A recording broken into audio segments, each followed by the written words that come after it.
What's going on, everybody? Back here again with another video, and today I'm going to be bringing y'all a tech review. If you're new to this channel, I usually do like music reviews, but I also venture off into entertainment, TV, games, and today I'm going to broaden my horizons and bring y'all a tech review. So today I'm going to be giving my thoughts on the DJI Osmo Mobile 2. Had my eye on this thing for a while since the first version came out. The first version was like $300, so I had to hold off on it, but the price point has came down since then. This runs for $139 with one day shipping. So I thought that was pretty good, and since I've been using it, I think it's definitely worth the price. But with that being said, let's go ahead and get this thing to turn on. It's off right now, so if I hold it down, this is one of my favorite parts. Comes right on. So right now it's in follow mode, so don't get it confused with active tracker, which I'll get into in a second. So pretty much, it's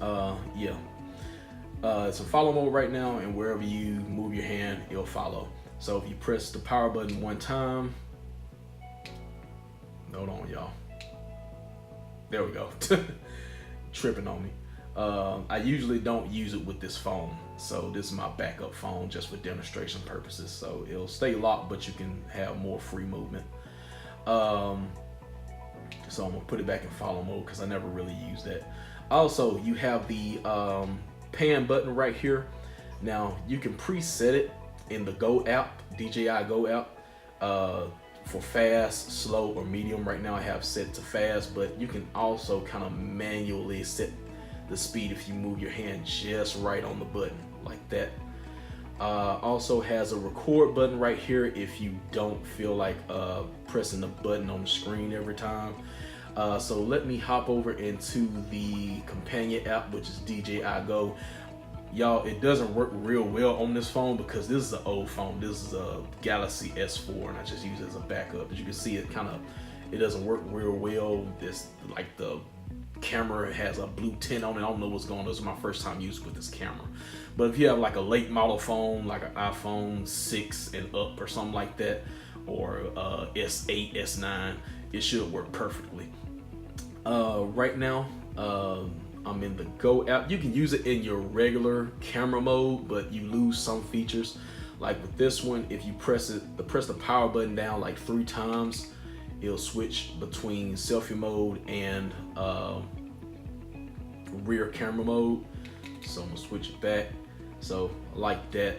Also, you can set the camera settings on here. It only allows me to set 480p, 720p, and 1080p. But on my iPhone, I can go up to 4K, and I can also change the frame rates. Only thing I don't like is you can't choose 24. 24 is what I usually shoot in, but you can only choose 30 and 60. But other than that, there are some other modes over here that I probably will never use. The Hyperlapse, motion lapse, and time lapse. I'm not real hip to those modes yet. I kind of know, if you shoot in this mode, it's kind of like take Hyperlapse for instance. Let's say you have like a view of a whole bunch of people and they're like scurrying around like cockroaches in fast motion. That's kind of what Hyperlapse is. Man, this is ugly. So I'm just gonna go into the regular camera mode here. Give me a second. Okay, that looks way better. So with this mode, like I said, you do lose a couple functions. Like on this side button right here, this is the zoom button, but it won't work in your regular app. At least not on this phone, maybe on another phone. Yeah, like I said, that zooms up, zoom down. I never really use zoom because if you use zoom, you'll lose quality in your video. Also, you have the charging port right here. It takes a regular USB. So another function I like is on the back, you have a USB port. So if I wanted to charge my phone, I can plug in here and keep my phone charged while I'm filming. And the battery life itself, on a full charge, this thing has 15 hours, which is pretty freaking amazing. Last thing on the bottom, which is another point I love right here. The last model did not have this. It had it on the side, which was weird, but it has it on the bottom now, where you can just screw in your tripod, and so you won't have to hold it with your hand. Other than that, let me go ahead and get into the mode I'm most attracted to, which why I bought this, which is the active tracking. I can't use it with this phone. I already tried it. Like I said, this is an older model phone that's not gonna work. It works on my iPhone beautifully though. If y'all want to see the active tracking in work or in action, go head over to Team Hop Fitness and check out my test video I did with Insanity.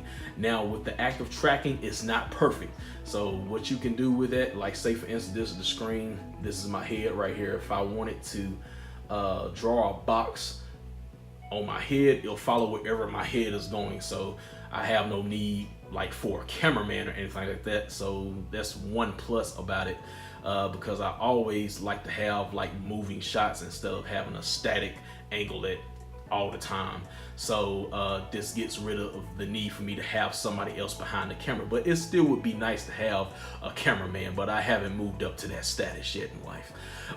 So what I will say is, it's actually good if you do have somebody with you to do this, because it's better if you can get the reticle on the screen to focus on your full body instead of one part of your body. I know it works a little bit better like that, because like say for instance, I put this thing around my head and I was doing a workout, and with Insanity, you're moving very fast, you're moving side to side, lateral movements, stuff like that, and I noticed that it lost track of me a couple times in a faster paced workout. I also did this in a slower paced workout, and like say for instance, I was doing a chest press and the dumbbell got in the way of my head and it changed the focus to the dumbbell. So that was kind of annoying as well. So it's still some kinks I gotta work out to the active tracking feature, but all in all, I do like it. Another thing about the active tracking that I didn't like is you can only use it in the Dji Go app, so you can't use it in any other outside apps that I know of yet. And I don't really use the iPhone camera app. I use Filmic Pro to shoot my videos, and you can't use an active tracking in that app, but it does integrate with Filmic Pro.